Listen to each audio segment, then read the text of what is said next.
오늘 본문은 사실은 위치가 마태복음 계속 지금 이어져 오고 있지 않습니까? 그리고 이것은 천국이라는 주제를 가지고 얘기하고 있습니다. 하나님 나라라고 우리는 그것을 또 다른 이름으로 부르기도 하죠. 마태복음에서는 천국이라고 말하는 것이죠. 바로 구약이 그들이 기다려왔던 메시아와 그로 인한 천국을 꿈꾸고 있는 것입니다. 그러나 이것이 우리가 지금까지 보아온 것처럼 우리의 생각과는 조금 다르게 흘러가고 있음을 계속 볼 수 있습니다. 그 중에 몇 가지를 우리가 기억하면서 오늘 본문을 보면 더 유익합니다. 천국에 대해서 5가지로 얘기하고 있는데 첫 번째 무엇입니까? 누가 하나님의 백성인가 이렇게 외칩니다. 그러면서 팔복을 통해서 산상수훈을 통해서 주님이 말씀하시는 것은 바로 이 천국은 마음에서 이루어지는 것이다. 그러므로 네 마음밭을 기경하라 얘기합니다. 무슨 사업을 해가지고 무슨 일을 해가지고 되는 게 아니라 우리의 마음밭에 달려있다 하는 것입니다.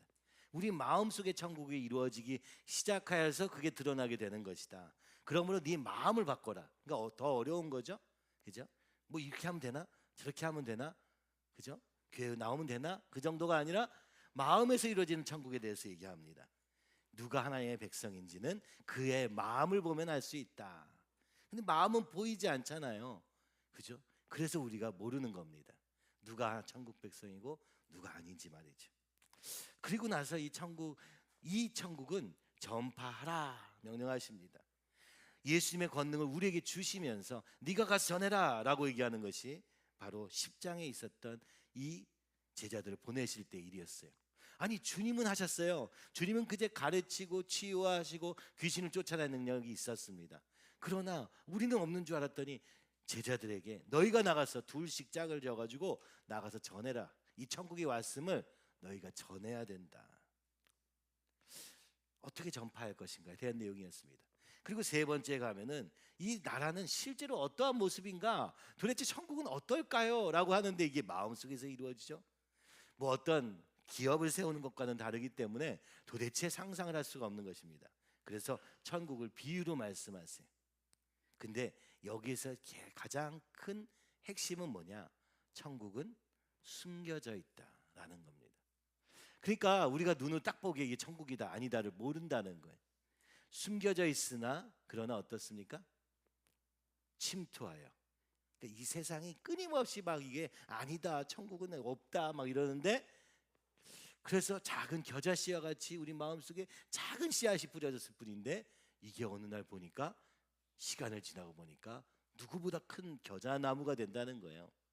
세상의 것은요, 이 씨앗이 딱 보여지는 만큼 그 크기만큼 큰다는 거죠. 근데 천국은요, 세상에 보기엔 너무나도 작지만 그러나 그것은 반드시 이 땅에 심겨지고 성장해서 전체를 바꿔버린다. 누룩이 그렇죠? 성질을 아예 바꿔버리는 겁니다.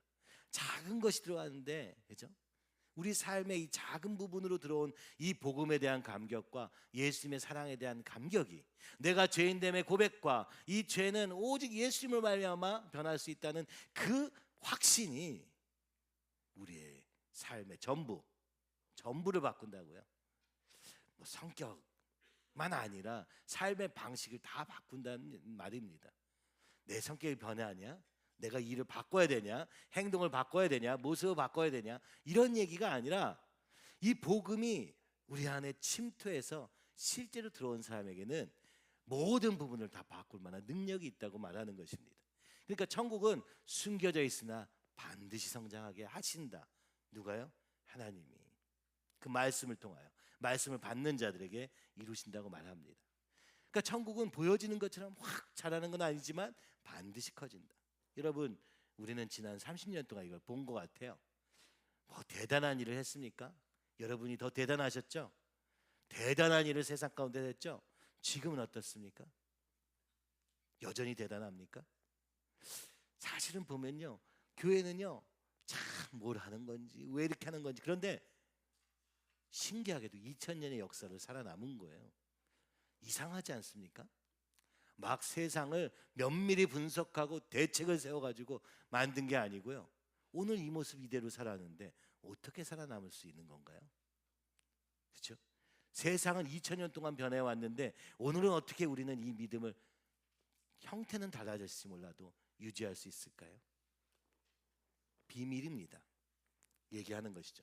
그리고 네 번째는 바로 하나님 나라 공동체는 어떻게 살아가야 하는가라는 얘기를 하고 있는 겁니다. 그리고 아직 오지 않은 장이 23장부터예요. 23장부터는 이제 예수님께서 종말에 대한 얘기를 하실 겁니다. 그리고 오늘 우리가 보는 21장과 22장은 요 사이에 있는 거죠. 요 전에는 뭐였습니까? 포도원 품꾼 비유를 통해서 이 바리새인들이 자기 건 줄 아는 거예요. 천국이 내 거다라고 주장하면서 그것처럼 사는 겁니다. 여러분, 오늘 여러분은 어떻습니까? 하나님 나라가 내 거야. 내가 교회에서 일도 많이 했고 올해도 교회를 다녔으니까 내 거야. 그래서 예수님을 종부리듯이 하면서 내 원함을 예수님을 통해서 이루고자 하는 기복주의가 생겨난 것은 우연이 아닌 것이죠. 당시에는 바리새인들이 그랬단 말입니다. 하나님 나라인데 예수님을 통해서 이루어가는 하나님 나라를 그들은 거절하고 내가 주인인 것처럼 여기면서 그 아들을 죽이는 데까지 이르는 것입니다. 오늘은 안 그렇겠습니까? 오늘도 그렇습니다. 사람들 속에 군림하며 내 유익을 찾아가면서 내 거를 만들고 싶어 하는 거예요. 그죠? 심지어 그것이 목사님이어도 마찬가지죠. 내 것이 될 수 있는 겁니다. 그러므로 우리는 날마다 조심해야 됩니다. 어떻게 해요? 날마다 낮은 자리로 내려가지 않으면 내게 돼버리고 맙니다. 내가 옳은 것 같이 느껴지고 내 방법만 주장하게 되는 이것을 벗어나는 것이 쉽지가 않은 것이죠. 그러니까 이들이 왔을 때 가장 충돌이 많이 일어나는 사람들은 아이러니하게도 세상 사람들이 아니었습니다. 제멋대로 살아가는 세상 사람들이 아니라 하나님을 믿는다고 하는 바리새인과 서기관들과 대제사장들이었다는 사실은 너무나도 충격적인 것이죠. 나름대로 하나님의 뜻대로 살려고 했는데 그게 오히려 방해가 되는 것입니다. 내가 알고 있는 것이 진짜가 아니니까요. 오해하고 있었습니다. 착각하고 있었습니다. 그런데도 그것을 주장하고 있는 것이죠. 어찌됐든 예수님은 지금 그들과의 이 포도원 품꾼 비유를 통해서 천국을 가로막고 있는 이 세상, 그러니까 이 세상은요 바리새인과 서기관들, 잘못된 하나님에 대한 인식이 더 무섭다는 것입니다. 아예 모르는 사람들은, 세리와 청년들은 주님께로 나오는데 안다는 자들은 더 이상 나아가지 않는 것. 오늘 한국 교회가 그런 것 같습니다. 예수님에 대해서 여러분 모르시는 게 있습니까? 오늘 본문 중에 처음 듣는 게 있습니까? 아무도 없습니다. 다 들었어요. 듣지 않고 기억하지 않았을 뿐 듣지 않은 사람은 없는 거예요. 그런데 그것이 정말 내 삶을 변화시켰습니까? 그것이 내 삶에 진짜 무슨 의미가 있습니까? 내가 살고 행동하는 모든 것에 그것이 어떤 영향을 미쳤습니까? 오늘 우리가 살아가고 결정하는 것에 예수님이 얼마나 영향을 미치고 있습니까? 그렇지 않을 때 사실은요 외식하는 자와 똑같은 모습을 가져오게 되죠. 그래서 예수님이 오셨습니다. 오늘도 오십니다. 우리의 이 선입견과 자기로 똘똘 뭉쳐있는, 그리고 세상으로 똘똘 뭉쳐있는 우리를 깨시기 위해서 오신다고 주님은 말씀하고 계시는 것이죠. 예수님은 지금 21장에 예루살렘에 들어가십니다. 여기까지가 어디예요? 갈릴리예요. 여기에서부터 예루살렘으로 들어갑니다. 제가 어제 이거 좀 찾다가 너무나도 좋은 영화를 발견했습니다. 그것은 바로 이 갈릴리에 대한 얘기였어요. 그리고 그 갈릴리에서 얘기했던 예수님의 이야기를 갈릴리 사람들은 어떻게 이해하는가를 가지고 1시간짜리 다큐를 만들었는데 이것은 꼭 우리가 함께 봤으면 좋겠다 생각이 들어서 이번 금요일이든 하여튼 날짜는 다시 한번 알려드리겠습니다만은, 왜 예수님은 갈릴리에 있다가 이제 예루살렘으로 가시냐, 그죠? 오늘 그 갈릴리 사람들은 이 비유를 통해서 무엇을 보았는가를 그들의 관점에서 보면서 그것이 바로 종말과 연결되어 있다, 그죠? 우리가 생각하는 종말과 전혀 다른 포도원의, 그죠? 가나의 혼인 잔치가 결국 종말을 얘기하고 있다라는 결론을 향해서 달려가는 다큐입니다. 그것은 무슨 얘기냐? 우리의 삶 속에 침투한 천국을 그들은 그들의 삶 속에서 이해했다는 것입니다. 오늘 우리의 삶 속에 이것은 어떻게 적용되고 있습니까? 그렇죠? 그렇지 않다면 이 외식하는 자와 같다고 말씀하시는 것 같아요. 어찌됐든 예수님은 지금 21장에 예루살렘에 들어서셨습니다. 이제 더 이상 가르치는 것은 끝. 이제 십자가의 길을 향해서 가시고 계시는 것입니다. 왜 예수님은 십자가를 향해서 가실 수밖에 없었냔 말이죠. 왜 하나님의 아들은 십자가에서 죽으실 수밖에 없었냐? 굳이 왜 그랬느냐? 오늘 이것을 계속 얘기하고 있죠. 주님은 말씀하시고 그것을 거절하는 우리의 마음들, 하나님의 백성이라 칭함을 받으면서도 그 하나님을 거절하는 우리의 중심에 있다는 것입니다. 그리고 21장에 들어와서 이제 문제가 생기기 시작합니다. 예수님 뭘 하셨습니까? 첫 번째는 이겁니다. 오셔서 세 가지 행동을 하셨습니다. 그리고 나서 세 가지 비유를 통해서 그들이 어떤 자리에 있는지 보여주셨습니다. 그리고 유대인들은 세 가지 적대적 질문을 통하여 예수님을 반박하기 시작합니다. 주님은 뭘 하셨습니까? 예루살렘에 들어가셨습니다. 어떻게 들어가셨습니까? 백마를 타고 왕자로 온 게 아니라 나귀를 타고 들어오셨습니다. 예수님이 성전에 들어가셨습니다. 어떻게 하셨습니까? 여기는 장사꾼들의 집이 되었구나, 기도하는 집이 아니라 장사하는 장소가 되어버렸구나 하고 뒤집어 엎어버리셨습니다. 그리고 지나가시면서 무화과 나무를 보면서 열매 맺지 못하는 무화과 나무를 보시면서 그것에 대해서 한탄하시며, 바로 이것이 너희 성전이다. 지금 너희의 예배는 열매 맺지 못하는 저주받은 무화과 나무 같은, 그죠? 무화과 나무는 열매를 맺어요. 근데 안 맺는다는 건 비정상인 무화과 나무 아닙니까? 그러면서 3일 만에 내가 성전을 다시 세우리라 말씀합니다. 그러면서 두 아들 얘기합니다. 너희가 첫째 아들 같다. 말만 한다고 해놓고 안 하는 첫째 아들 같다. 두 번째 뭐예요? 네가 이제 주인이 되었구나, 아예. 그죠? 첫째 아들은 그나마 나았는데 이제 너희는 품꾼인데 품꾼 중에서도 아주 악해가지고 이 포도원을 가로채려는 품꾼과 같다. 그죠? 혼인잔치 얘기를 하시면서 오늘 우리가 예수님을 어떻게, 그죠? 거절하고 있는지까지 얘기합니다. 그리고 그들은 세 가지 질문을 또 이제 반박하기 시작하는데요. 자, 이 얘기입니다.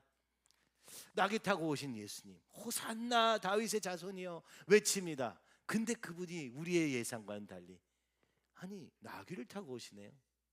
겸손하신 예수님, 낮은 자로 이루어지는 천국의 질서를 예수님 본인이 스스로 보여주십니다. 그리고 성전에서 무엇을 할 것이냐? 우리는 예수님을 통해서 돈 좀 만지고 싶은 거 아닙니까? 뭔가 열매를 맺고 싶은 거 아닙니까? 뭔가 잘 되기를 소원하는 거 아닙니까? 근데 주님은 말씀합니다. 내 집은 하나님과 교통하는 장소가 되었으면 좋겠다. 그죠? 그들이 장사는 이유가 있었어요. 그게 잘못된 게 아니에요. 그러나 그들은 기도하지 않는 것입니다. 더 이상 하나님께 관심이 없는 거예요. 사람들의 모임이 되어버린 이 성전, 스스로 의롭다 여기며 내 노력으로 뭔가를 해가고 있는 이 성전 구조로는 하나님께로 갈 수가 없다. 왜요? 우리는 하나님께 이를 길이 없기 때문입니다. 그것을 전혀 모르는 거예요. 그죠? 그래서 어떻게 됩니까? 열매가 없다 말씀하시는 겁니다. 믿음이 없어서 열매가 없다. 만약 너희가 믿으면 열매가 맺힐 것이다.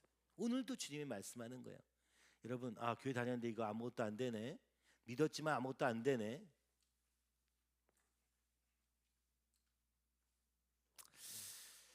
무엇을 위한 믿음이었습니까? 하나님을 믿는 겁니까? 내가 원하는 것이 이루어질 걸 믿는 겁니까?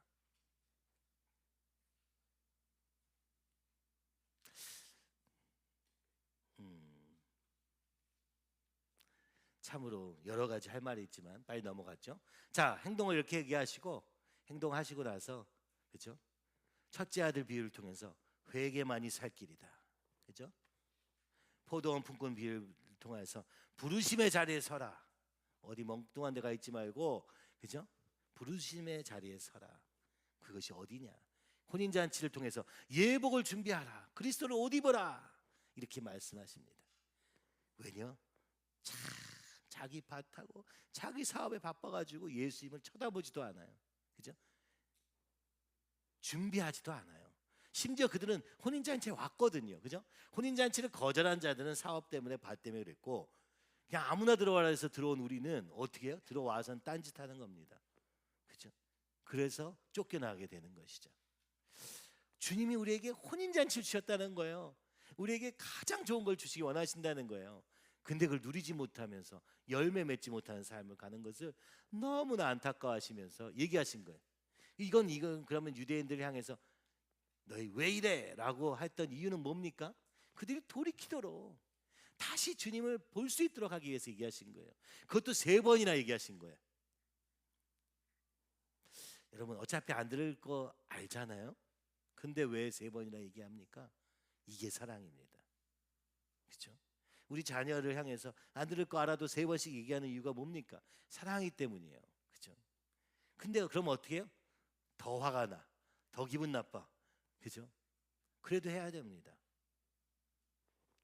말만 하라는 건 아니지만 해야 되죠. 응? 그 사랑으로 지금 주님이 이 유대인들과 바리새인들, 서기관들에게 쭉 말씀하셨어요. 그때는 어떻게 됩니까? 그들이 아주 그냥 화가 나가지고 이제 아주 그룹별로 뭉쳐서 지금 질문하고 있는 거야. 먼저 대제사장입니다. 야, 내가 대제사장인데 네가 뭔데 이런 얘기를 하는 거야? 현실주의는 사실은 사두개인인데 대제사장은 권위로 얘기합니다. 넌 아무것도 아니잖아 라고 얘기하는 거죠. 2번째 바리새인들은 뭐라고 합니까? 자, 이제 까다로운 질문들로 더 이제 시험을 하면서 질문하는 겁니다. 시험을 하는 거예요. 예수님을 어떻게 하시나. 사두개인들이 이제 그죠? 얘기합니다. 야, 이거 세금 내야 돼요, 말아야 돼요? 세금을 내야 됩니까, 안 내야 됩니까? 세금을 낸다고 하면 또 문제가 돼요. 그죠? 친로마 성향인가? 그죠? 세금을 안 낸다 그러면 어떻게 돼요? 그러면 이건 반로마주의인가? 정치적 성향으로 지금 갈려져 있는 상황이에요. 그죠? 그러니까 이 문제는 답이 없는 문제예요. 근데 예수님께 던지는 겁니다. 어떻게 하면 좋을까요? 어떻게 하면 예수를 말의 올무에 걸릴까 상의하면서 그들이 묻습니다. 그때 주님은 말씀합니다. 너 무슨 형상을 바라보고 있냐? 무슨 형상이 되고자 하는 거냐? 돈을 바라는 욕심 때문에 돈만 바라보면서 돈 문제만 물어보고 있는 그들에게 너는 뭐에 대한 얘기를 하고 있는 거냐?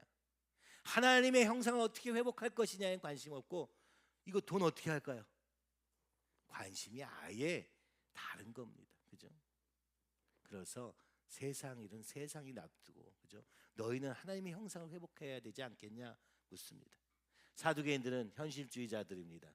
그들은 부활이 없다고 말합니다. 부활이 없다고 하는 그 현실주의자들에게, 그죠? 이상주의자의 질문, 현실자의 질문.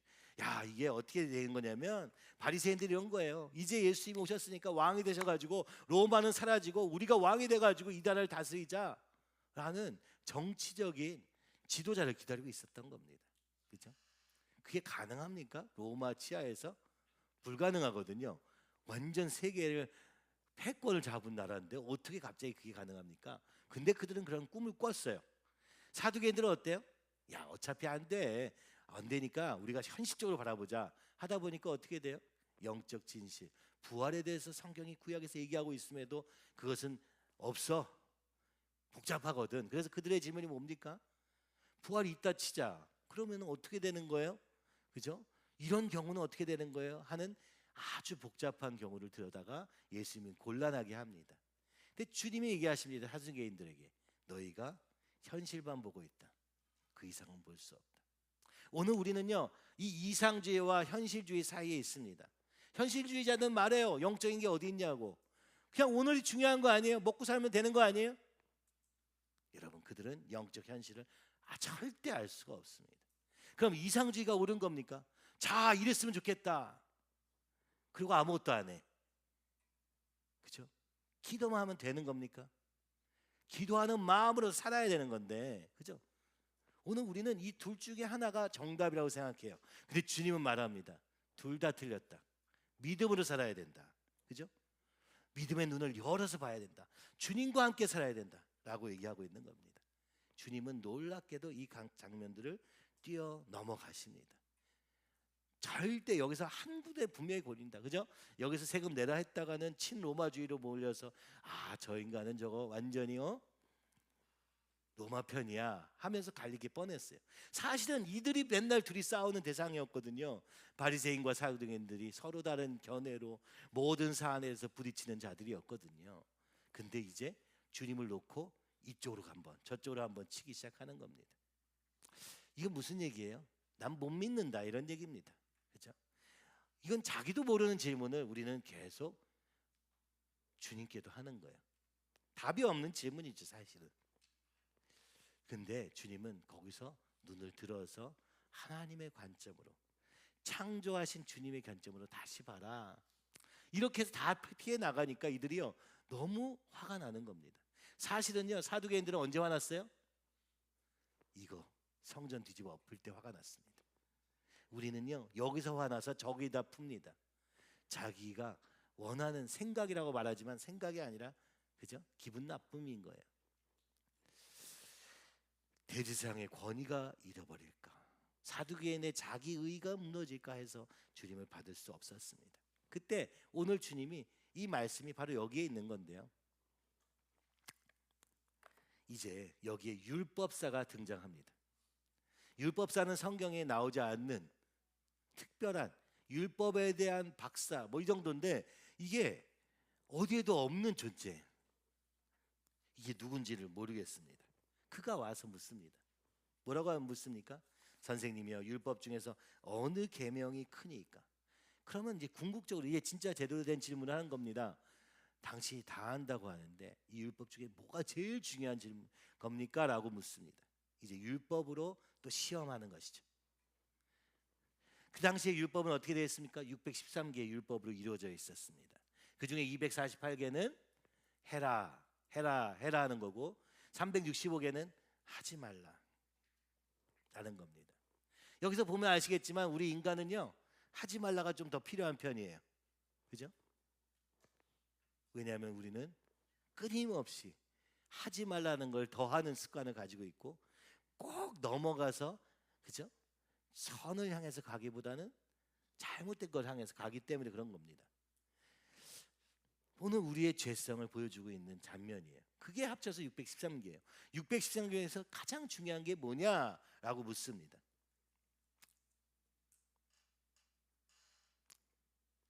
그들은 사실 여기서 뭘 얘기해도 또 고발할 예정이었어요. 그죠? 이게 더 중요하대. 그럼 네가 잘못된 거 아니야? 라고 말하고 싶었어요. 그러나 예수님께서는 그것을 다 뛰어넘는 답을 오늘 본문을 통해서 그들에게 말씀하시고 그거로 인해서 그들이 너무나도 충격을 받았던 거예요. 그들은요 하나하나 지키려고 애썼던 거예요. 그리고 이걸 왜 지키는지 몰랐어요. 그래서 613개나 있으니까 이것을 조심만 하고 있는 거예요. 지키는 데만 관심이 있었지 이것이 무슨 뜻인지 그들의 삶에서 이해할 수 없었던 거예요.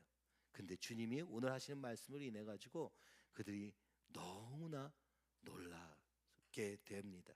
더 이상 그날부터 감히 묻는 자가 없게 되는 사건이 벌어진 겁니다. 그중 한 율법사가 예수를 시험하여 묻되 선생님 율법 중에서 어느 계명이 크니까? 예수께서 이르시되 그죠?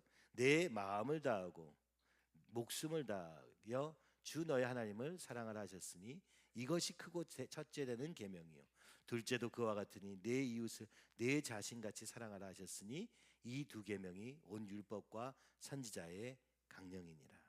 아멘. 자, 우리가 같이 한번 이건 외워야 될 말씀이거든요. 자, 36절부터 한번 해봅시다. 선생님 율법 중에서 잠깐만 여기 37절 예수께서 이르시되 마음을 다하고 목숨을 다하고 뜻을 다하여 주 너의 하나님을 사랑하라 하셨으니 이것이 크고 첫째 되는 계명이요 둘째도 그와 같으니 내 이웃을 내 자신같이 사랑하라 하셨으니 두 계명이 온 율법과 선지자의 강령이니라. 아멘. 자, 이 말씀은 어디랑 비슷하죠? 신명기 6장 5절 그죠? 오늘 쉐마 본문과 같은 본문을 인용하셔서 말씀하는 겁니다. 그것은 날마다 말씀을 외워라 그죠? 날마다 가까이 해라라는 말씀이었는데 이제는 가장 큰 계명에 대해 설명하시는 겁니다. 자, 이 다음에 보면 자 어떻게 하라고요? 내 마음을 다해라. 그리고 내 목숨을 다해라. 내 뜻을 다해라.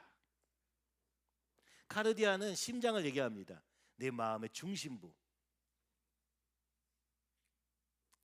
내 삶의 방향성 전체를 이 말씀에 둬라 라고 얘기합니다.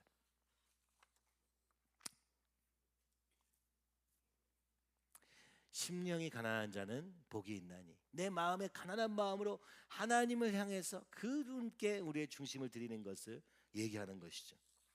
그것은 바로 우리의 감정입니다. 그죠? 가장 기초적인 감정. 주님에 대해서 오해하고 누군가에 대한 미움과 분노로 말미암아서 사는 인생은요, 하나님께 좋은 마음을 가질 수가 없어요. 우리의 감정이 해결되어야 그 다음에 뭔가를 할 수 있어요. 뭔가 기분 나쁘면 뭐 옳고 그르고도 없고요, 뭐 할 의지도 안 생깁니다. 그죠? 이 마음의, 이 심장의 감정의 부분을 다스려야 되는 것이죠. 두 번째는 뭡니까? 목숨을 다하고. 이거는 호흡입니다. 그게 뭐예요? 숨을 쉬어야 삽니다. 그러니까 이것은 우리의 생명력을 얘기하는 것입니다. 뭐 단전 호흡 같이 말이죠. 호흡을 얘기하는 것입니다. 뜻은 뭡니까? 이것은 머리입니다. 오늘 말씀을 통해서 이 모든 것을 이루고 있는 것이죠. 오늘 하나님을 사랑하되 마음과 목숨과 뜻을 다하여. 이것은요, 분리될 수도 없는 거예요. 사실은 이게 하나로 움직이는 겁니다. 우리의 전 존재로 하나님을 사랑하라고 말씀하십니다. 부분적인 어떤 행위가 아니라 삶의 전부를 다 드려라. 여러분, 오늘 우리가 애니어그램을 통해서 보았지 않습니까? 감정형이 있고 의지형이 있고 지적인 형들도 있습니다. 그러면 이 얘기는 무엇입니까? 전 존재로 사랑하라는 건 여기에 어디에 속하든 우리는 부족하다는 것을 알 수 있습니다. 지성형입니까? 지적인 성향입니까? 오늘 머리로만 생각해서는 답이 안 나온다는 거예요. 심장, 우리 감정을 주님께, 그죠? 우리의 의지를 주님께. 이성만 아니라 말이죠. 내가 어딘가에 속하든 내가 잘하는 걸로 하는 게 아니라 내가 못하는 것까지 다 하라고 말씀하는 것입니다. 다 하고 다 하고 다 하고, 그죠? 내가 감정적인 부분이 약합니까? 끌어올려서 주님을 사랑해야 됩니다. 저는 이것이 찬양일 때가 많은 것 같아요. 찬양을 의지적으로 하기도 하더라고요. 힘으로 하기도 하더라고요. 여러분, 그거 말고 내 마음에 다해서 진실함으로 그냥 느껴지는 대로 슬픔도 기쁨도 감사도 또 우리의 모든 혼란도 다 주님께 때로는 따지고, 그러면서 우리의 감정이 해결될 때 의지, 기도입니다. 주님, 제가 이렇게 하길 원합니다. 아무리 감정이 풀려도요, 움직이지 않아요. 감정형 중에서 제가 계속 얘기하지만 감정형 중에서 뭔가 목표를 가지고 사는 사람은 별로 없습니다. 여러분, 우리 남편들이 아내를 향해서 야, 뭐 이렇게 아무것도 안 해, 이렇게 얘기를 많이들 하시더라고요. 그럴 가능성은 없습니다. 내 감정만 잘 지키면 되는 거니까, 기분만 안 나쁘면 되는 겁니다. 근데 의지를 사용해서 뭔가를 애쓰고 힘쓰는 거는 옵션에 잘 없어요. 그럼 어떻게 해야 됩니까? 기도하면서 내 의지를 다해서 할 수 없는 것을 해나가는 것. 지성, 말씀이 우리의 기준이 되어서 말씀대로 생각하고 말씀대로 하려고 하는 그 모든 노력이 얼마나 필요한 것입니까? 그죠? 그것이 하나님을 사랑하는 거라고 얘기하는 겁니다. 머리로만 사랑한다, 난 사랑하는 것 같아, 난 사랑해. 근데 기도할 수 없어요. 그런데 찬양할 수 없어요. 그렇다면 여러분, 이것은 사랑하는 것이 아니라는 것이죠. 지정의, 이 모든 것을 합쳐서 하는 행위를 사랑이라고 하나님은 오늘 이 말씀을 통해서, 이 율법이 가르쳐주는 바가 그거라고 하는 것입니다. 여러분은 어떻습니까? 뭔가 움직여야 돼요. 오늘도 주일 아침에 시간 맞춰 나오려면 의지가 필요하지 않습니까? 맨날 지각하면서 나는 하나님을 사랑해. 그 이상한 거 아닙니까? 하나님에 대해서 계속 뭔가 이상한 감정을 가지고 있어. 뭔가 나를 괴롭힐 것 같고 나를 못 살게 굴 것 같은 감정에 사로잡혀 있습니까? 여러분은 하나님을 감정으로 사랑할 수 없는 겁니다. 그죠? 그리고 뭐 지 멋대로 생각하면서 이 하나님을 생각하는 거. 야, 이건 더 큰 문제입니다. 어제 그 제가 자꾸 얘기하는 혼자 그 재밌어가지고 그 성문이라는 다큐의 4부작을 봤는데 거기가 마음에 대한 얘기였어요. 근데 마음에 대한 얘기를 하고 있는데 보니까 지식이 없어요. 하나님은 안 나오고 사람의 슬픔을 위로하기 위한 종교 활동, 그게 불교와 카톨릭이라는 걸 아주 명확하게 보여줬어요. 견딜 수 없는 슬픔을 어떻게 견딜 것인가를 제공해 주는 것이 하나님이라고 생각합니다. 당연히 필요합니다. 우리가 함께 슬픔을 나누고 기쁨을 나누는 게 필요하지만 그 사람의 감정을 다 받아주고 그것을 계속 유지시키는 것, 너무너무 이상하다고 저는 생각했습니다. 아이가 말할 수 없는 비극 속에서 죽음을 당하더라도 거기서 일어설 수 있는 힘을 주는 것이 우리의 믿음이어야 될 텐데 그 슬픔을 계속 간직할 수 있도록 만들어 준 겁니다. 저는 그것이 진짜 필요하다고 생각하면서도 저렇게 오랫동안 지금도 날마다 밤마다 그 방에 들어가서 그 방을 그대로 놔두고 거기에서 눈물을 흘리며, 그죠? 기도문을 외우는 그들의 모습을 통해서 아, 하나님에 대한 지식은 없구나. 행위만 있는 거죠. 말씀 없이는요 제대로 갈 수 없고요. 말씀대로 살기는 우리의 마음이 감정이 안 따라주고 의지도 안 따라주지 않습니까? 그러니까 우리 전부를 들여서 애써서 하나님을 사랑해야 된다는 것을 보여주는 게 첫째 계명입니다. 그러니까 쉬운 게 아니라는 거죠. 머리가 잘 돌아갑니까? 여러분의 감정은 제대로 돌아갑니까? 의지가 잘 돌아갑니까? 같이 돌아가야 되거든요. 이거는요 우리 사람에게 잘 있지 않은 일입니다. 그죠? 주님으로부터 주어지는 그 사랑에 대한 감격에서만 이루어지는, 내 힘을 다하고 정성 다하고 뜻을 다하고, 그죠? 여러분 이게 믿음 생활입니다. 믿음 생활이 쉬울 거라고 생각하시면 그거는 참 어리석은 거죠. 세상에 쉬운 게 하나도 없지만 하나님 사랑하는 것도 많은 노력이 필요하더라고요. 두 번째는 뭡니까? 둘째도 그와 같으니. 이 그와 같으니라는 것은 비슷하게 중요한 거야 라는 얘기를 하고 싶은 게 아닙니다. 이것은 연결되어 있다. 하나님 사랑과 이웃 사랑은 같은 것이다 라는 뜻으로 쓰여져 있는 것이죠. 이게 동일한 의미예요. 왔다 갔다 한다는 겁니다. 하나님은 사랑이 있어야 이웃 사랑할 수 있고 이웃을 사랑해야 하나님을 사랑하는 것이다 라고 얘기하는 거예요. 그게 열매 맺는 사랑 아닙니까? 하나님 사랑한다 하는데 혼자만 있으면서 혼자만 기도하면서 아무 열매도 맺지 않으면서 사는 삶, 다른 사람에 대한 관심 1도 없고, 이거는요 하나님 사랑하는 게 아니라는 거예요. 이게 두 개 연결되어 있다는 겁니다. 내 이웃을 내 자신같이 사랑하라 하셨으니, 그죠? 우리의 사랑은 이웃 사랑을 할 때 나를 사랑한 것 이상으로 사랑할 수는 없다는 거예요. 나를 사랑하는 만큼 사랑하라는 얘기를 이렇게 내 자신같이 사랑하라, 그죠? 얼마나 나에 대해서 끔찍하게 생각합니까? 근데 남에 대해서 뭔가를 해준다고 할 때 우리가 그 정도까지 생각하는 사람은 없을 거예요, 그죠? 남의 배고픔을 보면서 내가 배고픈 것처럼 느낄 수 있는 그런 긍휼의 마음은 우리에게 좀처럼 있지 않아요. 참 이게 너무 안타까운 것 같아요. 우리가 교회 안에 있으면서 옆에 있는 사람들을 관심이 일단 없어. 아예 없는 게 문제고요. 관심이 있어도 문제점을 뭐 지적하는 정도의 관심으로 갑니다. 그것을 같이 살면서 막 내 문제처럼 끌어안고 내 문제처럼 기도하고 내 문제처럼 달려드는 사람은 좀처럼 많지 않아요. 그러다 보니까 어떻습니까? 관계가 피상적이 되는 것이죠. 내 자신같이 사랑하라.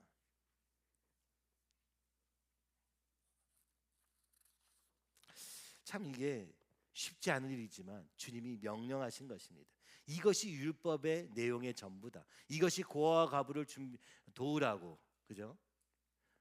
10의 1조는 이 성전에 있는 사람들을 통해 위하여, 또 10의 1조는 가난한 자들을 위해서 드리도록 했던 모든 이유가 뭐냐? 그냥 10분의 1이 아니라 내 자신같이 살아가라는 얘기를 하는 겁니다. 오늘 레위기에 있었던 율법의 확장입니다. 그때는 이스라엘 민족 안에서만 있었는데 이제 오늘 이 본문은 이스라엘만 아니라 이방 민족까지 포함하게 하는 것입니다. 이웃의 범위를 확장시키며 말씀하고 계시는 것이죠.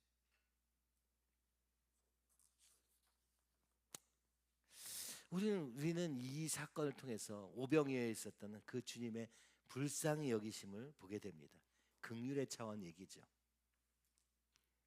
동정 정도가 아니라, 감정이입 정도가 아니라 공감하는 정도에서 멈추지 않고 긍휼에까지 이르도록 하시는 그 긍휼의 사랑, 이것은요 사람에게는 잘 잊지 않은 것입니다.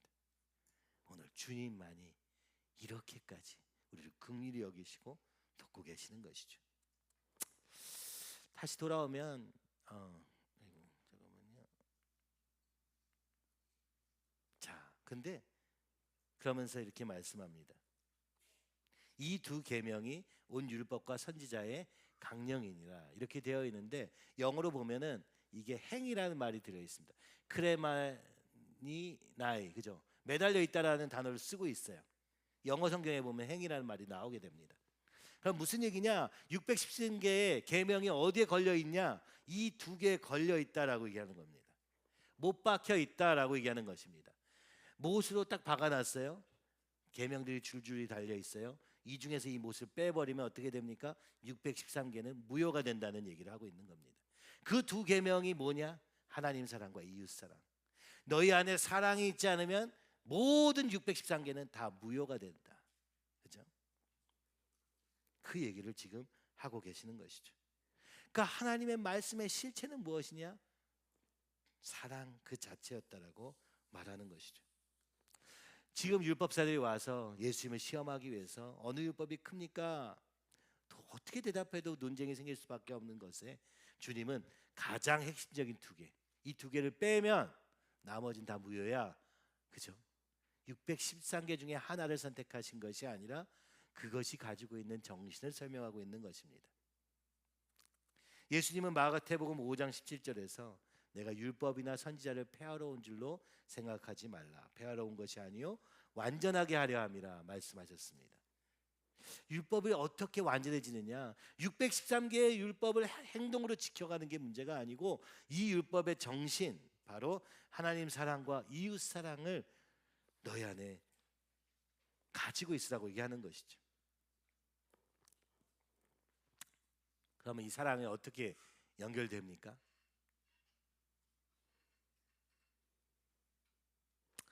천국은 어떻게 해요? 마음의 문제다. 마음의 동기까지 다루는, 우리의 천국의 윤리는 마음의 동기까지 바라봐야 된다. 그죠? 행동이 아니라, 결과가 아니라 내가 어떤 동기로 했는지 마음의 중심부를 발견하는 거죠. 그래서 살인하라는 계명의 목적은 뭐예요? 분노하지 말라는 얘기입니다. 용서하라는 얘기입니다. 거기까지 가야 된다는 거예요. 눈과 마음의 정결에서부터 천국이 이루어진다고 말합니다. 왜 제자들로고 나아가라고 하셨습니까? 그들이 이웃을 사랑하는 마음으로 이 기쁜 소식인 복음의 소식을 전하기 위해서 달려가는 구체적인 사랑의 실천이 되어야 된다고 말합니다. 그렇죠? 그리고 그 사랑은 당장 눈에 보이지도 않고 결과가 보이지 않더라도 함께하며 그들을 위해서 울고 웃으며 함께하는 그 과정 속에서, 관계 속에서 이루어진다고 얘기하는 겁니다. 그렇죠? 겸손하게 같이 하나가 되어서 말이죠. 나이가, 어디 위치가, 뭐 재산이 얼마냐, 이런 게 중요한 게 아니라 함께 동일한 위치에 있어야 서로가 같이 관계할 수 있지 않습니까? 누군가 높은 자리에서 얘기하는 것이 아니라 모두 같은 자리에 있기 위하여 모두 다 내려와서 모두 다 어린아이와 같이 잃어버린 양을 찾으며 형제를 회복시키되, 어디로부터? 죄로부터 회복시키는 관계, 여기서 얘기하고 있지 않았습니까? 그리고 마지막 때 예수님은 말씀합니다. 지극히 작은 자 하나에게 한 것이 내게 한 것이라 말씀하시며, 이 천국은 심판은 마지막 날은 그 사랑스러운 예수님을 다시 만나는 상황이라고 말씀하고 있는 것이죠. 오늘 이 천국은요, 가장 중요한 두 가지 계명 오늘 얘기하고 있는 것이죠. 바로 하나님 사랑, 이웃 사랑. 그것을 어떻게 할 것인가는 여기 다 나와 있지 않습니다만, 오늘 우리가 지정의를 다해서 하나님을 사랑하고 그 사랑으로 또 이웃을 사랑하는 데까지 나아가는, 그렇죠? 하나님 사랑하기에도 바쁜데 오늘 처음에는 우리가 하나님을 알고 사랑하는데도 많은 시간과 노력이 필요합니다. 말씀을 통해서, 기도를 통해서 주님이 어떤 분이신가 알아가는 과정도 있습니다만, 그것이 되면 그와 동시에 이웃을 사랑하는 대로 나가야 됨을 말씀하고 계시는 것이죠. 어떻게 됩니까? 하루의 첫 순간을 하나님께 드리는 순종이 필요합니다. 그렇죠? 그것이 어디가 되었든 하나님을 진짜 사랑한다면서, 그렇죠? 그리고 하나님의 말씀의 기준이 없이는 아무것도 모르면서 어떻게 우리의 존재의 방향을 하나님께 설정해야 되는 것입니다.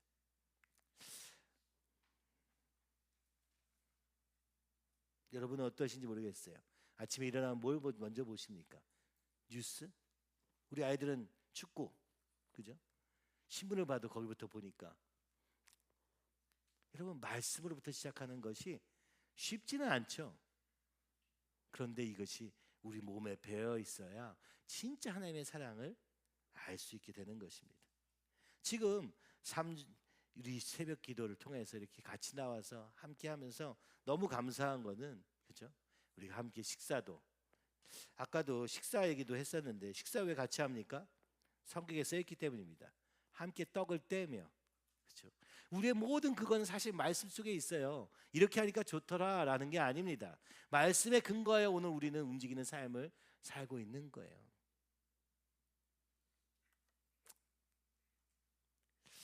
오늘 하나님 앞에 기도하고 하나님으로부터 오늘 하루 어떻게 살까, 또 내 하루를 돌아보면서 살지 않으면 어렵습니다. 또 한 번째는 뭡니까? 옆에 있는 한 사람에게 좀 관심을 가지십시오. 누군가 나의 도움이 필요한 사람은 없는가? 여기서부터라도 시작했으면 좋겠어요. 우리는 이렇게 생각합니다. 남이 나를 어떻게 생각하나, 요거밖에 안 보여요. 사실 그건 남에 대한 관심이 아니고 나에 대한 관심 때문에 남을 보는 거잖아요. 이거는 사랑과 관련이 아예 없습니다. 누군가에게 잘 보이기 위한 행동은요, 그건 사랑과 아예 관계가 없습니다. 누군가에게 인정을 받고자 하는 행동은 아무런 상관이 없는 얘기입니다. 그렇죠? 오늘 여기에서 얘기는 그 긍휼의 마음으로, 공감의 마음으로 시작하여 긍휼의 마음으로 나아가는 것을 얘기하는 것이죠. 우리 가족과 우리 형제 자매와 직장의 한 사람에게 그 관심을 가지는 것. 그런데 이렇게 해보면 어떻습니까? 나로는 불가능하다는 것을 알게 됩니다.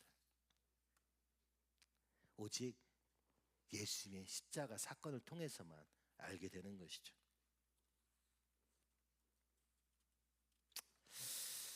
그래서 이 다음 본문에 보면은 이 얘기를 통해서 주님이 이제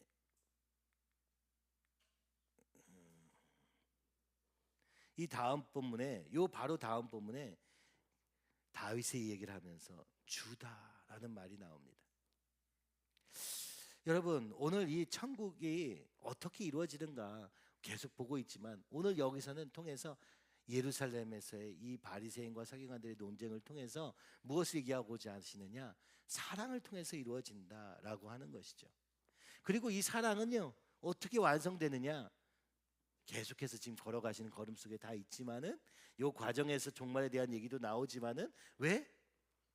끊임없이 천국이 임했음에도 불구하고 반대하는 사람들에 의해서 충돌이 일어나고, 바로 그 충돌은 십자가의 죽음으로 결말받게 됩니다. 26, 27, 28장은 십자가의 죽으심과 부활의 사건을 보여주고 있죠.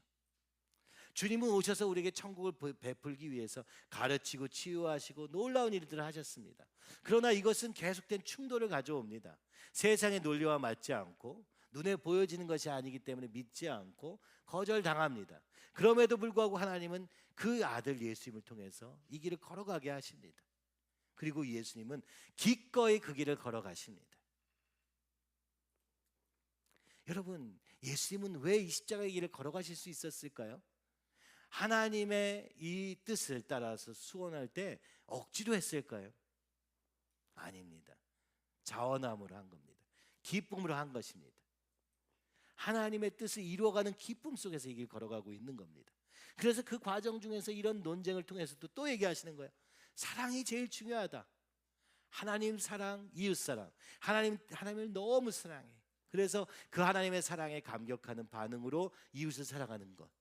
이렇게 살라고 보여주시면서 그 다음에 그 주님은요, 자신이 십자가에 못 박히는 과정으로 지금 십자가를 향해서 달려가고 계시는 것입니다. 그리고 우리에게 말씀하는 것입니다. 너희도 마찬가지다. 자기를 부인하고 자기 십자가를 향해서 가는 걸음만이 진정한 하나님의 형상을 회복하는 길이라고 지금 주님이 보여주고 계시는 거예요. 주님은 보여주실 필요가 없었는데 우리에게 지금 보여주고 계시는 것입니다.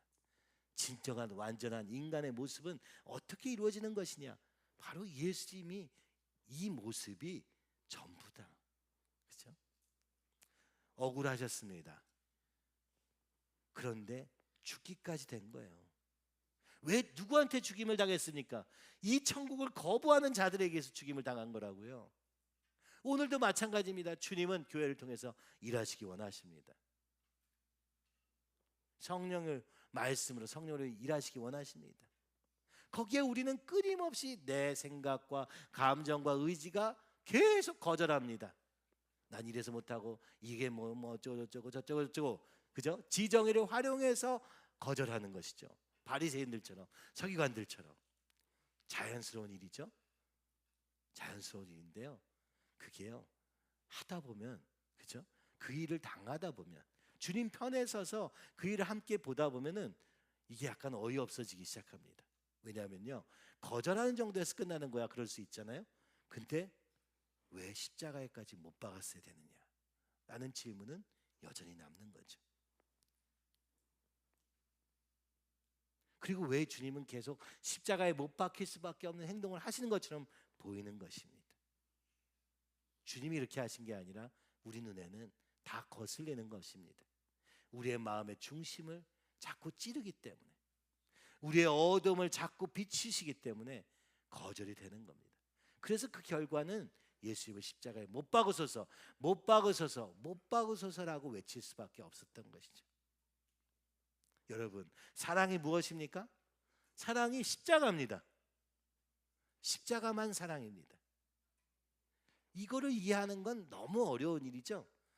이성간에 막 짜릿한 그게 사랑이라고 생각하니까, 육체적인 막 쾌락이 사랑이라고 생각하니까, 그렇죠? 지적 교류 정도를 사랑이라고 생각하니까. 근데 이 사랑은 십자가고, 이 사랑은 사실은 하나님 형상의 근본적인 요소다. 율법의 중심축이다. 이렇게 얘기하고 있는 겁니다. 못이다. 못이라고요. 이거 빠지면 아무것도 소용없는 겁니다. 사랑이 없이는, 그래서 고린도전서가 나오는 거죠. 사랑이 없이는 아무것도 아닙니다. 아무리 큰 산을 옮겨도요, 아무 소용이 없습니다. 사랑이 없으면. 왜요? 예수님은 이 모든 것을 얘기하시는데 천국의 기초는 사랑이라는 것을 알게 돼요. 우리가 지난주에 새 생명하다 보니까, 여러분, 하나님이 이 세상을 지은 것 자체가 사랑이거든요. 굳이 지을 필요가 없고 우리에게 자유의지를 주셔서 우리가 자유의지로 주님께 사랑의 관계를 하기 원하셨던 주님이기 때문에, 하나님의 뜻이 그렇기 때문에, 그런데 짓자마자 거절하고 도망간 쫓겨난 인간, 그러나 다시 아들을 보내셔서 우리를 또다시 이곳으로 가서 사랑의 관계로 묶어두시려고 하는 것입니다. 근데 아무리 말해도 안 듣죠? 아무리 말해도 우리는 안 해요. 그래서 어떻게 하십니까? 본인이 십자가에 못 박혀 죽으심으로 말미암아, 그죠? 우리를 묶고 있던 그 사단이 우리를 끈질기게 묶고 있던 그 모든 끈들을 한 큐에 다 끊어버리시고, 이제는 네가 할 수 있게 되었다. 그죠? 그러니까 우리는 이 십자가를 거부했는데 그것을 주님은 이것이 죄의 탓으로 넘기시고 사단의 탓으로 넘기시고 뱀의 탓으로 넘기셔서 그들을 십자가 위에서 이기시고, 그죠? 이제는 할 수 있지 않냐라고 하시는 것입니다. 오늘 우리에게 진짜 필요한 게 무엇입니까? 사랑입니다. 하나님 사랑, 이웃 사랑. 하나님 사랑은 어디서 볼 수 있습니까? 예수님의 십자가 사건을 통해서 보여주고 계시는 것입니다. 이게 사랑이다. 정말 징한 사랑입니다. 그죠? 계속 얘기하지만 그럴 필요 없는 사랑입니다.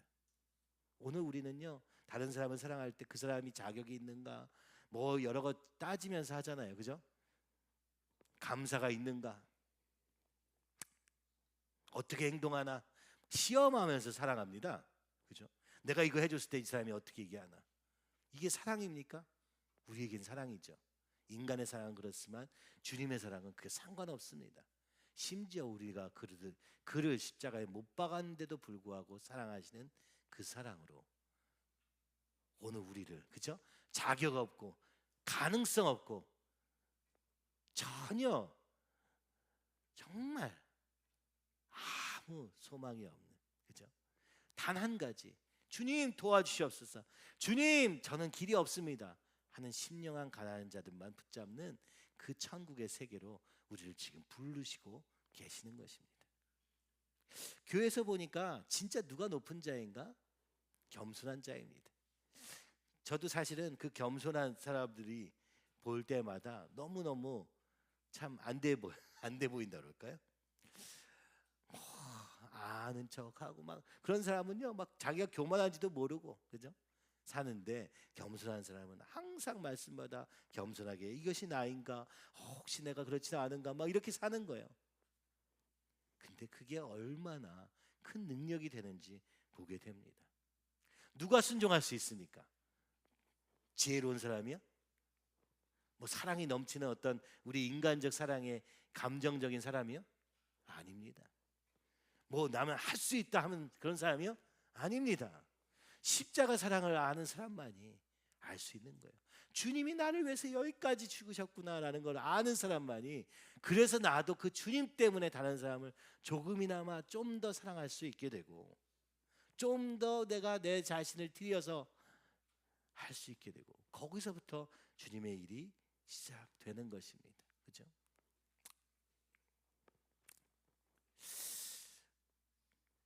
하나님을 사랑하고 내 이웃을 내 몸과 같이 사랑하라. 그죠?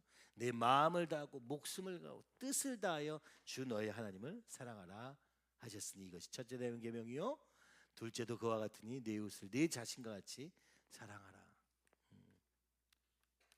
이 사랑은 인본주의적 사랑이 아닙니다. 오늘 십자가에 죽는 나를 내어주는 사랑, 그리고 그 사랑은 우리에게 없다고요. 있는 척하지 마시고, 없습니다. 그 사랑은 예수님께만 있습니다. 그 예수님의 십자가 사랑을 깨닫기 전에는 우리에게 가능성이 없죠. 어떻게 십자가 사랑을 깨닫습니까? 내가 그 주님을 십자가에 못 박았다는 것을 깨달을 때, 나 또한 이들과 똑같이 오늘도 내게 다가오시는 주님에 대해서 이렇게 반응할 수밖에 없다는 것을 볼 때 가능한 것 같습니다. 주님은 오늘 우리에게 천국을 주시기에 오셨습니다. 그리고 우리의 마음을 다시 돌아봐라 계속 말씀하십니다. 그죠? 우리 마음을 절대 안 보죠. 그죠? 뭔가 하는 것으로 계속 바꿉니다. 전파, 나를 전파하지 않습니까? 예수님이 십자가에 죽으심으로 말미암아 살았던 감격이 아니라 내가 이거 하고 내가 저거 하고 우리가 이걸 할 거고 이런 걸로 자꾸 가게 됩니다. 보여지는 결과를 바랍니다. 관계보다는, 그죠? 섬김으로 세워가는 것보다는 높아지기를 원하는 속에서 천국이 이미 예수님에 의해서 이 가운데 이루어가고 계심에도 불구하고 나는 거기에 참여할 수 없는 그런 한계 속에 갇혀 있는 것이죠. 오늘 주님이 우리에게 원하시는 것이 무엇일까? 바로 이 주님 사랑 그리고 이웃 사랑의 관계로 나아가도록, 그래서 나를 주님 앞에서 완전히 새롭게 사는 삶으로 바꾸기를 원하시는 것입니다. 오늘 우리의 삶에 이런 역사를 통해서 말은 쉽지만 또 우리의 삶에서 이것을 이루어갈 때 주님께서 우리의 삶에 놀라운 일을 이루어 가실 줄 믿습니다. 그래서 천국이 우리에게 완성되어져 가는 것이죠. 그렇죠? 사랑을 말씀하시고 십자가를 향해서 걸어가시는 걸음을 통하여 진정한 사랑은 온전한 나를 드리는 십자가 사랑임을 기억하면 좋겠습니다.